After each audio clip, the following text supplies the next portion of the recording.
Salut à tous, on se retrouve aujourd'hui pour parler du FC Barcelone en ce samedi 28 septembre et on commence tout d'abord avec le match du jour car le Barça joue ce soir, c'est un déplacement, c'est de la Liga, c'est la 8e journée et ça sera du côté d'Osasuna, coup d'envoi 21h, on va parler bien évidemment de la rencontre, on commence tout d'abord avec les deux une Sport et Mundo Deportivo titre 1 en route pour le 8e, peut-être le 8e sacre, la 8e victoire parce que pour l'instant c'est du 7 sur 7. Et voilà, 8 sur 8, ce serait quand même exceptionnel en cas de victoire.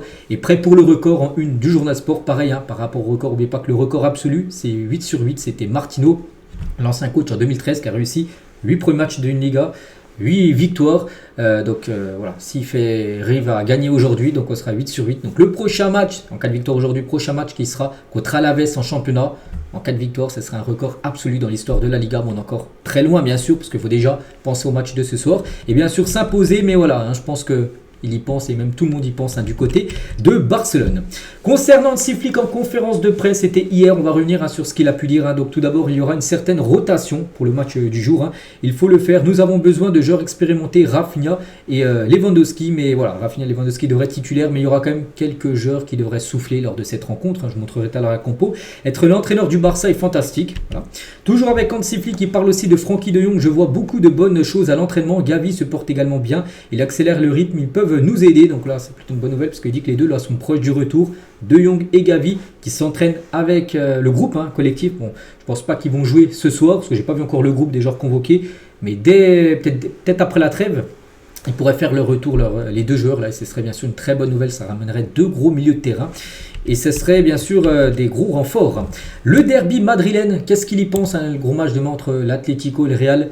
Le journaliste lui a posé cette question, il a dit « Je me concentre uniquement sur notre équipe du Barça. Nous devons faire notre travail et cela signifie gagner à Pampelune ce soir. » Et peut-être bien sûr il regardera le match. Mais voilà, il pense déjà au Barça ce soir de s'imposer. Après oui, tu pourras jeter un petit coup d'œil bien sûr au derby. Le meilleur résultat pour le Barça demain pour le derby, ce sera un match nul entre le Real et l'Atlético.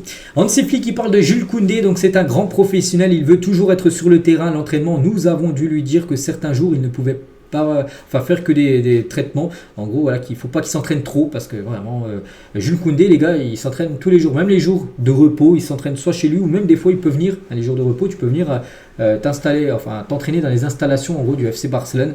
Ils lui ont dit, Flick, calme-toi un petit peu, repose-toi de temps en temps parce que ouais, tu peux te blesser. Mais pas qu'il a joué quand même toutes les minutes depuis le début de la saison du côté du club.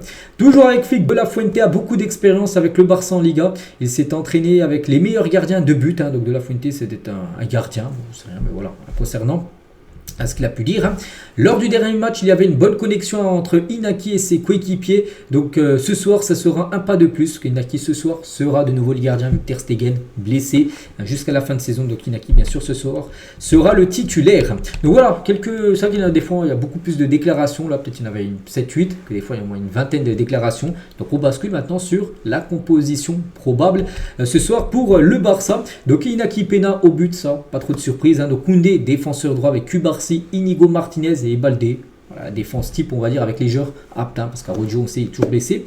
Donc en pivot, donc Eric Garcia et Casado devraient être les deux pivots. Avec Pedri en numéro 10, Lamine Yamal, ailier droit, Rafinha, ailier gauche et Lewandowski, numéro 9. Bon, il a parlé un peu de rotation, bon, très léger, les rotations, parce que c'est quand même la grosse équipe, bien sûr, ce soir, avec les joueurs présents. Parce que oui, Casado et Eric Garcia, après, quand il y aura par exemple le retour de Gavi, on pense qu'il jouera en pivot, donc oui, il y aura peut-être sur le banc, mais pour l'instant, voilà, avec les joueurs présents, je trouve que c'est quasiment l'équipe type qui sera alignée ce soir.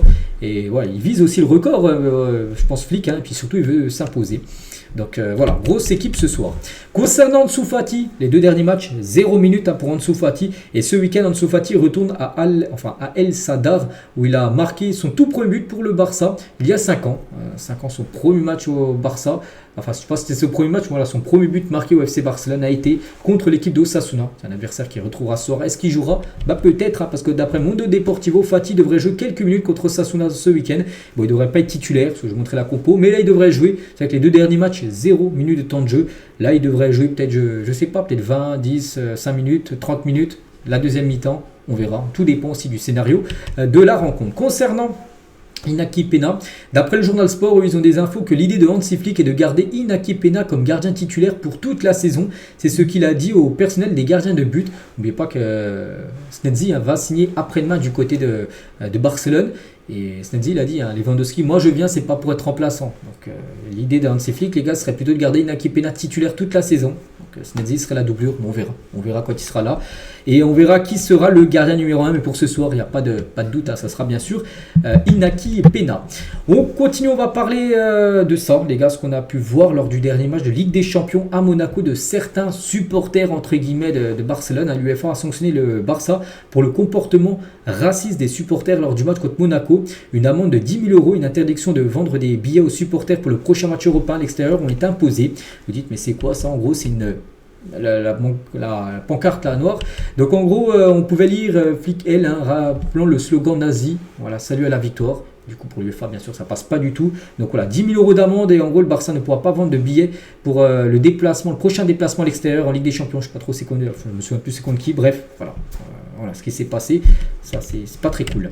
On continue, on va parler d'Araujo, devrait revenir en décembre ou janvier. Voilà, donc on parlait tout à l'heure que c'était Kinigo et Pogu Barcia en défense, mais quand il sera de retour, je pense qu'il retrouvera peut-être sa place de titulaire, mais voilà. Ce serait décembre ou janvier, il fera son retour à Araujo. Concernant De Jong, hein, une décision finale concernant De Jong sera prise après la séance d'entraînement de lundi. Donc après-demain, il pourra recevoir l'autorisation peut-être médicale de jouer dès mercredi, c'est mardi hein, contre les Young Boys de Berne, ou attendre le match contre Alaves dimanche prochain. Hein, dans 8 jours, il y a ce dernier match avant la trêve contre Alaves. Donc voilà, il pourra peut-être jouer semaine prochaine, Frankie de Jong, mais pour le match aujourd'hui, c'est encore un peu trop juste. On continue avec la liste de la sélection brésilienne pour les 2 prochains matchs. Je crois qu'il y a un match contre le Pérou et contre le Chili. Tiens, c'est marqué au-dessus. Et à noter que Rafinha a été appelé, il n'avait pas été appelé hein, lors du dernier rassemblement du Brésil. Mois de septembre, là il a été appelé pour ce rassemblement du mois d'octobre. Logique hein, qu'on voit tout ce qu'il fait hein, du côté de Barcelone. Et tiens, en parlant de Rafinha, l'entourage de Rafinha dit que les critiques auxquelles il a été confronté lors de sa première saison à Barcelone l'ont beaucoup affecté, ce qui passait un mauvais moment à cause de cela. Hein, voilà, parce que c'est que bon là ça se passe bien pour Rafinha, il n'y a rien à dire. Hein, c'est très bon joueur, pour moi le meilleur joueur du Barça. Peut-être il y en a qui pensent à Lamine, tout ça, même Lewandowski. Moi, je partirais sur Rafinha. Il est exceptionnel. Mais c'est vrai que la première saison, quand il est arrivé, ça a été compliqué. Je me souviens très bien de ses performances. Ça n'allait pas super bien. En plus, il était en concurrence avec Ousmane Dembélé, qui joue la même position que lui. Il était le remplaçant de Dembélé, donc ça se passait pas bien. Mais depuis, maintenant, il n'y a rien à dire. Hein, tout se passe bien. Hein. Et au cours de la première saison de Rafinha au Barça, il a eu beaucoup de désaccords aussi avec Xavi, notamment en raison de ses replacements précoces. Hein. Donc, quand il commençait titulaire, c'était le premier à sortir. À la 50e, des fois au 60e, il sortait. Et aussi s'embrouiller pas mal de fois avec Xavi par rapport à ça. Et toujours avec lui, hein, donc le personnel aussi technique de Barcelone a recommandé à Rafinha de réduire le sprint qu'il fait lorsqu'il applique une pression élevée. Les données GPS montrent qu'il est le joueur qui court le plus dans l'équipe, hein, voilà, pour dire qu'il est partout. Hein. Ce qui pourrait entraîner des blessures. Mais voilà, c'est fou, hein. C'est le personnel technique du Barça qui disent il faut que tu t'en fasses moins sur le terrain en gros, parce qu'on craint une blessure pour toi, tu fais trop de sprint, tout ça, tu cours trop en gros, voilà, c'est quand même fou. Voilà. Bon, pour l'instant, les blessures ne touchent pas, on va dire, Rafinha, mais voilà, il ne faut pas lui dire ça. Il continue, bien sûr, fait plein de sprints après. Croise les doigts, bien sûr, pour pas qu'il y ait de blessures. Thiago Alcantara reviendra dans le personnel de Flick en janvier prochain. Il est en communication constante avec Flick et son personnel par le biais d'appels vidéo. Il était venu, n'oubliez pas, Thiago Alcantara, il était dans le staff d'Hansi Flick lors du mois d'août. Hein. Puis après, il était parti. On avait parlé qu'il y a quelqu'un qui l'a remplacé, mais il devrait revenir dès janvier, les gars. Voilà, peut-être pour de nouveau un mois ou pour un peu plus dans le staff, on va dire, d'Hansi Flick. Laporta, le président, nous travaillons dur pour signer un gardien de but afin que le poste ne soit pas affecté. Bon, le gardien, normalement, après-demain, Snedzi devrait être officiellement annoncé, hein, je vous l'ai dit, ça devrait être lundi. Hein. Flick fait un travail exceptionnel. Nous avons choisi la Masia non pas par nécessité, mais par conviction. L'équipe a maintenant une valeur marchande supérieure à celle de notre arrivée, ce qui est également important pour la reprise économique. Hein. Et toujours avec Laporta, je peux confirmer que les résultats économiques de la saison dernière sont positifs. Nous sommes de plus en plus convaincus que la reprise économique du club est complète. En gros, que le Barça, on sait que les dernières années étaient dans le rouge et maintenant ça va beaucoup mieux. Les gens insistent avec des déclarations catastrophiques, mais nous avons travaillé dur pour surmonter ce qui s'est passé dans le passé avec une situation financière désastreuse du Barça. Maintenant ça va bien sûr beaucoup mieux, hein. Et nous travaillons aussi dur pour revenir au Spotify Camp Nou à la fin de l'année ou au début de l'année prochaine, parce que ça semble un peu juste. De base, le Barça aurait voulu jouer un match avant Noël. Je pense que ça sera quand même en janvier, hein, le premier match du Barça, enfin le retour du côté du Camp Nou. Nous annoncerons bientôt la date de retour officielle au Camp Nou, donc soit décembre, soit janvier. Mais bon, on se dirige plutôt en début d'année quand même prochaine. On continue, on va parler de l'équipe féminine parce qu'hier il y avait le tirage au sort des groupes en gros de la Ligue des Champions féminine. Et il y a 4 groupes, donc dans le groupe D, il y a le Barça avec City, Saint-Polten et Amarby. Donc bon, le Barça qui a gagné la dernière Ligue des Champions féminine. Donc là un groupe totalement à la portée bien sûr des joueuses du Barça pour se qualifier pour les matchs à élimination directe. Et on finit bien évidemment avec le match du jour. Ce soir il y a match, donc on finit avec le pronostic. Donc moi ce soir je vous cache pas, je vois bien le 8/8. Je vois de nouveau une victoire du Barça.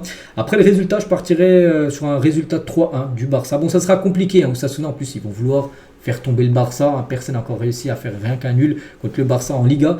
Ils vont essayer, mais voilà, si c'est la compo que je vous montrais tout à l'heure, si ça joue comme ça a joué les derniers matchs, je pense que ça va le faire. Allez, 3-1 pour le Barça ce soir contre Osasuna. Donc voilà les gars ce qu'il y a à dire. J'espère que ça vous a plu. On se retrouve bien sûr demain pour le prochain numéro. Bonne journée à vous et à demain.